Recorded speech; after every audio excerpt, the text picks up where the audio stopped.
श्री सीताराम चंद्राभ्याम नमः।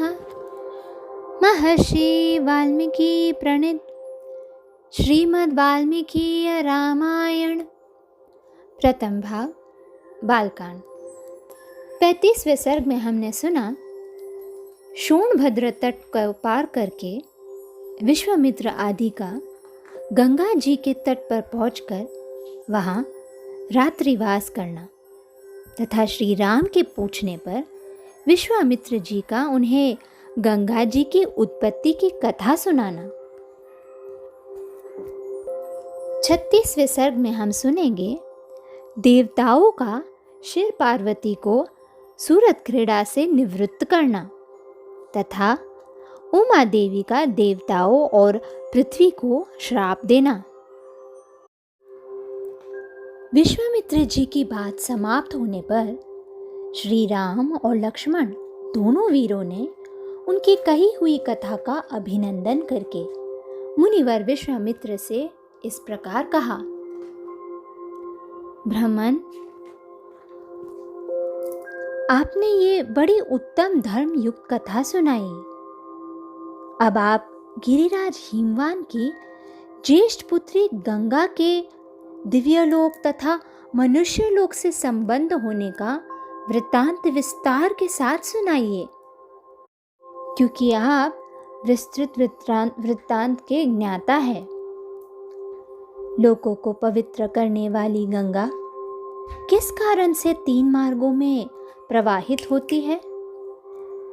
सरिताओं में श्रेष्ठ गंगा की त्रिपथगा नाम से प्रसिद्धि क्यों हुई? धर्मज्ञ महर्षि, तीनों लोकों में वे अपनी 3 धाराओं के द्वारा कौन कौन से कार्य करती है?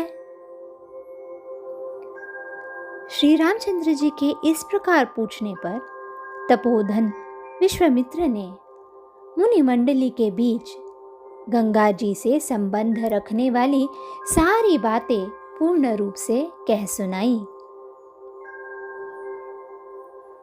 श्री राम, पूर्व काल में महातपस्वी भगवान नीलकंठ ने उमा देवी के साथ विवाह किया। परम बुद्धिमान महान देवता भगवान नीलकंठ के उमा देवी के साथ 100 दिव्य वर्ष बीत गए। शत्रुओं को संताप देने वाले श्री राम इतने वर्षों तक विवाह के बाद भी महादेव जी के उमा देवी के गर्भ से कोई पुत्र नहीं हुआ।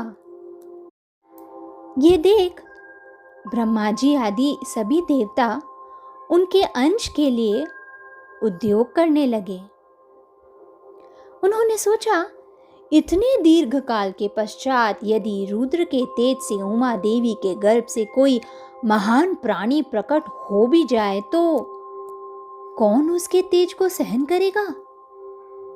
ये विचार कर सब देवता भगवान शिव के पास जा उन्हें प्रणाम करके ऐसे बोले,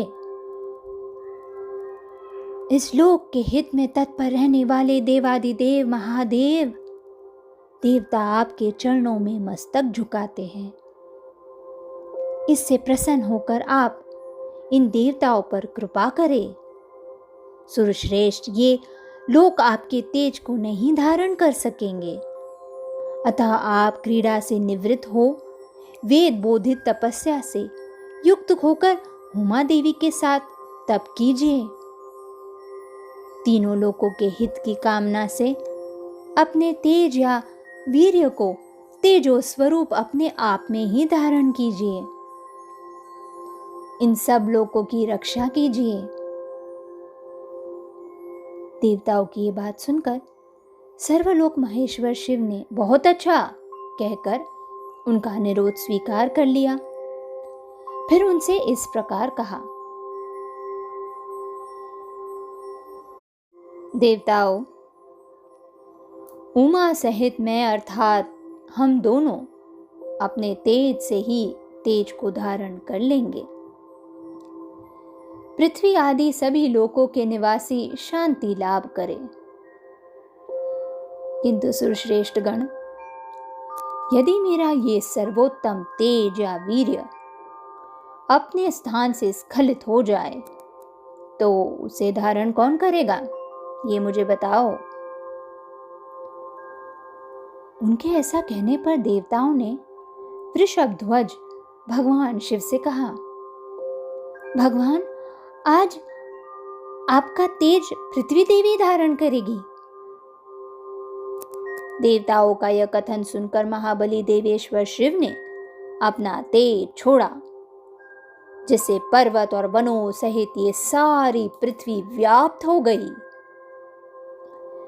तब देवताओं ने अग्निदेव से आग्रह किया, अग्नि, तुम वायु के सहयोग से भगवान शिव के इस महान तेज को अपने भीतर रख लो।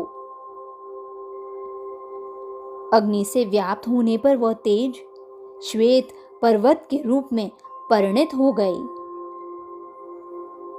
साथ ही वहां दिव्य सरकंडों का वन भी प्रकट हुआ, जो अग्नि और सूर्य के समान तेजस्वी प्रतीत होता है।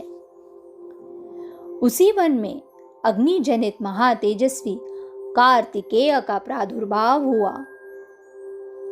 तदनंतर ऋषियों सहित देवताओं ने अत्यंत प्रसन्नचित्त होकर देवी उमा और भगवान शिव का बड़े भक्ति भाव से पूजन किया। श्री राम, इसके बाद गिरिराज नंदिनी उमा के नेत्र क्रोध से लाल हो गए। उन्होंने समस्त देवताओं को रोषपूर्वक श्राप दे दिया। वे बोली, देवताओं, मैंने पुत्र प्राप्ति की इच्छा से पति के साथ समागम किया था, परंतु तुमने मुझे रोक दिया। अतः अब तुम लोग भी अपनी पत्नियों से संतान उत्पन्न करने योग्य नहीं रह जाओगे। आज से तुम्हारी पत्नियां संतानहीन हो जाएंगी। सब देवताओं से ऐसा कहकर उमा देवी ने पृथ्वी देवी को भी शाप दे दिया। भूमे, तेरा एक रूप नहीं रह जाएगा। तू चाहती थी कि मेरे पुत्र न हो। मेरे क्रोध से कुलुषित होकर तू भी पुत्र जनित सुख या प्रसन्नता का अनुभव न कर सकेगी। उन सब देवताओं को उमा देवी के शाप से पीड़ित देखकर देवेश्वर भगवान शिव ने उस समय पश्चिम दिशा की ओर प्रस्थान कर दिया। वहां से जाकर हिमालय पर्वत के उत्तर भाग में उसी के एक शिखर पर उमा देवी के साथ भगवान महेश्वर तप करने लगे। लक्ष्मण सहित श्री राम, ये मैंने तुम्हें गिरिराज हिमवन की छोटी पुत्री उमा देवी का विस्तृत वृत्तांत बताया है। अब मुझसे गंगा के प्रादुर्भाव की कथा सुनो। इस प्रकार श्री वाल्मीकि निर्मित आर्ष रामायण आदि काव्य के बालकांड में 36वां सर्ग पूरा हुआ।